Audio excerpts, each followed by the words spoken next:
92.3 Amp Radio. This is Shoboy in the morning, along with the beautiful Nina. What's up, guys? Happy Valentine's Day with Martin Garrix. Give it up for Martin Garrix. Yo, I love it. Live from our Adorama Theatre and our StubHub Stage. Welcome, my brother. Thanks for having me. Thank you for rocking a little bit of red for Valentine's Day. I see you. Did. I see you. I didn't do it on purpose, but yeah, I totally did. In Holland, do you guys celebrate Valentine's Day? Yeah, of course. Is that a big thing? It's a big thing. Cool too. Have a lot of people asked you to be their Valentine today? Nobody. Wow. No, but I have a crazy press day, so we're doing only interviews today, and it's okay. And then later tonight I'll be on the flight. There you go. But you can be my Valentine if you want, because I don't have one, and then that way we can just like each say we have one, right? Amazing. Yes. That's messed up. You're going on a date with our producer Majestic today, Nina. Did you see what she just did? Everybody relax. How do you say I love you in Dutch? Ik hou van je. Ik hou van jou. Ik hou van je. Yeah, that's close. That's Ik hou van je. I love it. I There love it you is. in all of the languages. My man, congratulations, first and foremost, on your entire career. You're only 20 years of age, but I mean, you got 2016 MTV European Music Awards for Best World Stage Performer, Best Electronic Act, and DJ Magazine's Top DJ in the World. And you're the youngest to ever receive that. Now, what was that moment like when you received that award, especially being up there with Tiesto, who's a mentor of yours? It was crazy, very weird. Yeah, I just remember being there, and it all felt like it didn't feel real, Like almost. surreal, yeah. And also I got the award from Chesto, and I started making music because of Chesto. I fell in love with electronic music because I saw Chesto, and I heard his music in 2004. So then to get the award from him, I don't know, it felt very unreal. Well, I'm super thankful for all the support, and also that the fans voted me into that position. You basically kicked off your love for music. We were doing some research. Was it around like 8 years old with the guitar? Can you tell us a little bit about that journey from 8 to 17 when you come out with Animals, which was humongous? You know what I'm saying? But can you tell us the journey in between 8 and 17 in a recap? What went down? I started playing the guitar when I was like around 8 years old, and I played like flamenco and like Spanish guitar. Oh, that's awesome. Yeah, and then at one point I started like writing songs on my guitar, and I was very lazy, and I wanted to play my songs to my parents and to family, but then every time I had to grab my guitar. So I did some research and found this program that I could put my guitar melodies in the computer with, and at the same time I fell in love with, I heard electronic music, and I had this program that I could make music with. I was like, yeah, let's just try it out, and then it was a hobby, and it still is a hobby, and I just have fun in the studio. This is 8 or 10 years old. You're finding a program to put your guitar I would think I was like 11, 12. Wow. I was excited at 11 when I got like impressive. my Nintendo game to work. You know what I'm saying? I was like, yo, I'm super cool, Nintendo, you know, Mario Bros, old classic stuff. Now, once you're doing that and you're figuring this out, how do you get discovered to go to the main stage? I think a lot of people that are watching this right now, that are listening to this, you know, they're involved in being DJs, but a lot of people are loving EDM more than ever before. Like, how does that happen for you to get discovered to the main stage? For me, I was very lucky. I got introduced to some people, and I started working for them. I became part of their production team, and then they were signed to Spinning Records, and Spinning Records found me. They were like, yo, who's this? Like, I think I was 15 when I was signed. Wow. They were like, who's this kid making this music? And I was still in school. I made the music from my bedroom. And it was all super unreal, because Spinning Records, it was the label with all my idols on there. Chesto was on there, Afrojack. And then, yeah, they invited me to come by at their office, and they signed me. And then fast forward, I don't want to say accidentally, but I made Animals. For me, it was another club song, and then that song turned everything around. I saw you at Coachella. I guess it was a few years ago. That was like the very beginning. Ago. That was like the very beginning for you. 3 years ago. Yeah, 3 years ago then, right? And you did Animals. That place was bananas. So the ride from when you started to be in such public arenas at all of these festivals to now, do you feel different or more confident when you step out and share your music?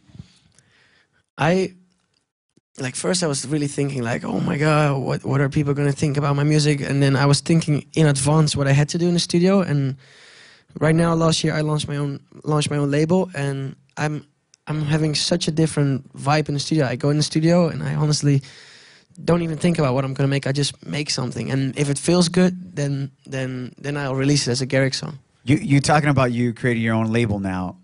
Are you looking to discover or help out other DJs that aren't Definitely. known?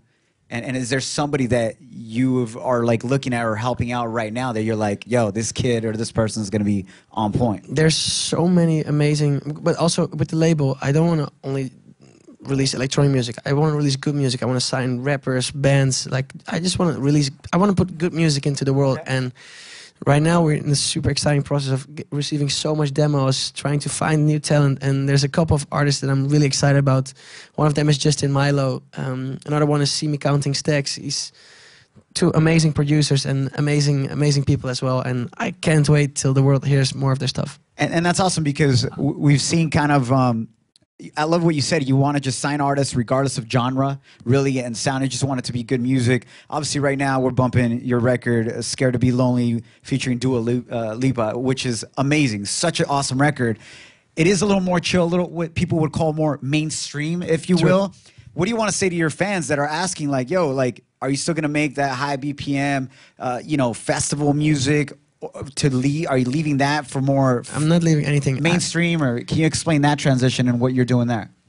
For me, it's all about trying to find new sounds, reinventing your own sound. I can release a 128 BPM club song every week, but I don't know. I want to challenge myself in the studio. I want to try out new things. I want to experiment, and me trying out something new and doing something like "Scared to Be Lonely" or "Name of Love" doesn't mean I'm completely switching my sound.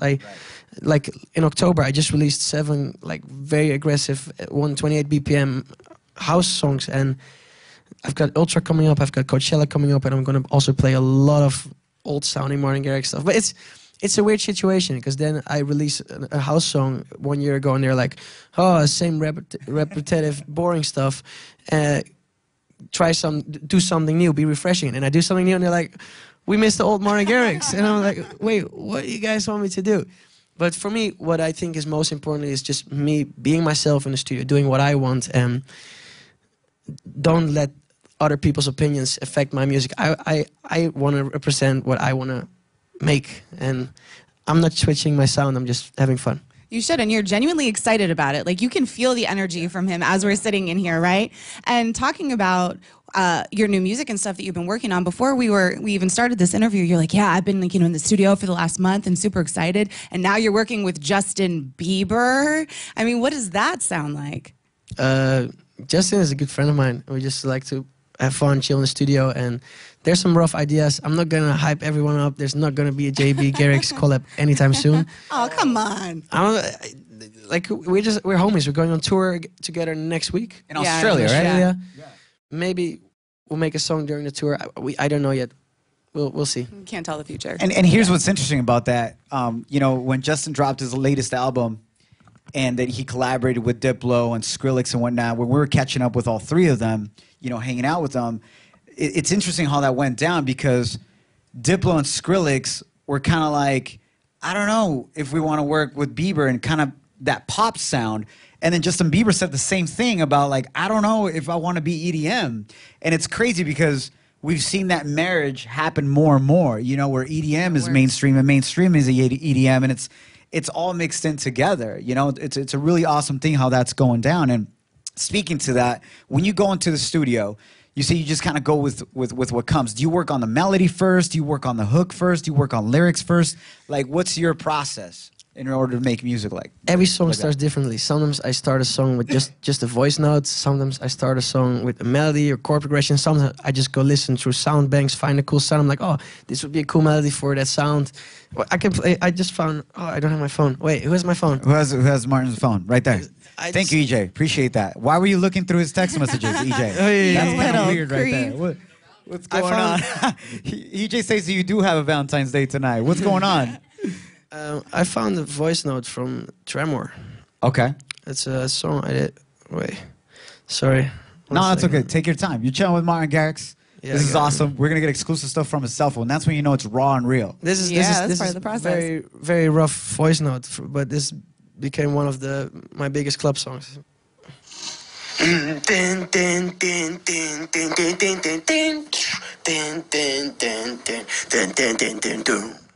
a voice note, but yeah, it's very. It's like I'll have an idea in my head and I'll record it, and then I go. If I'm not close to my computer, then I go in the studio and work it out. Yeah, you got to get it down. What's the craziest, or where is the craziest place you've ever found yourself going, hold on, guys, I got to go make a voice note? Everywhere. It's on airplanes.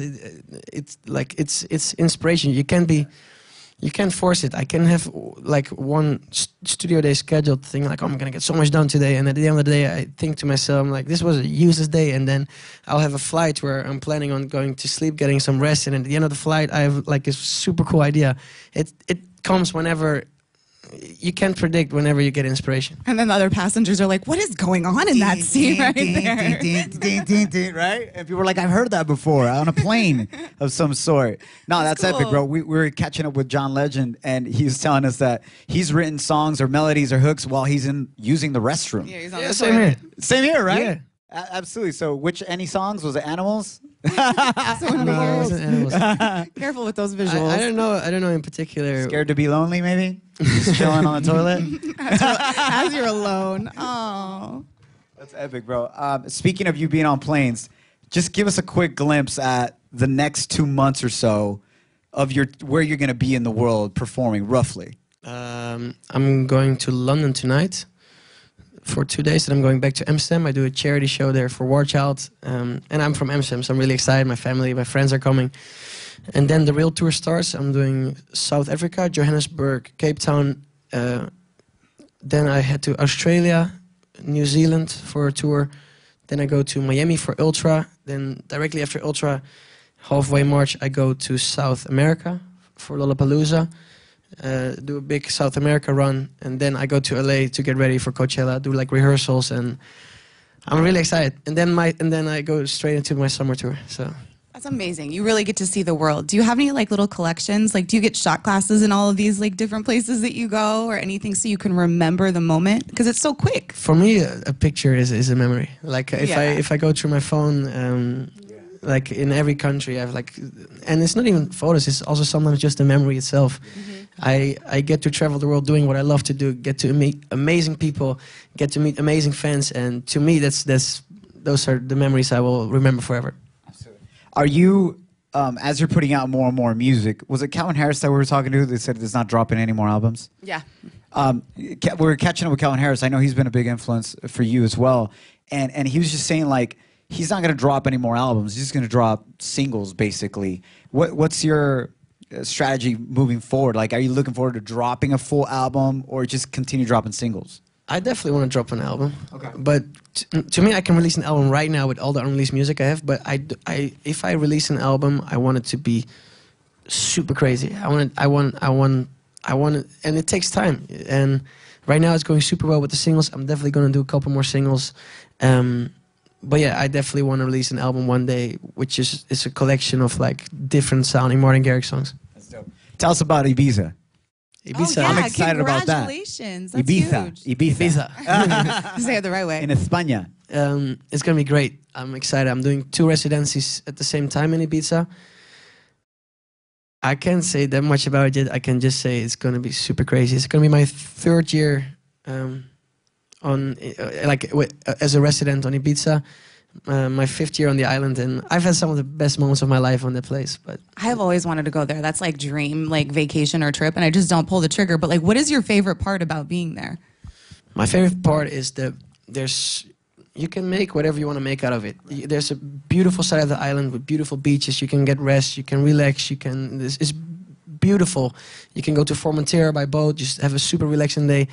And you can go to the craziest parties. Like every day there's a party, every night there's a party, and you can go there and there's so much options to do. And I love being there. I'm gonna have a house there this summer, and my family is gonna be there, so we're gonna chill and then combine it with partying. You don't have to say anymore. We'll be there, bro. Totally. We'll go. I was just gonna We'll all say. be there. Facebook Live, everybody watching. We're going to Now we're pulling the trigger. We're going. Martin Garrix's pad in Ibiza. I love it, man.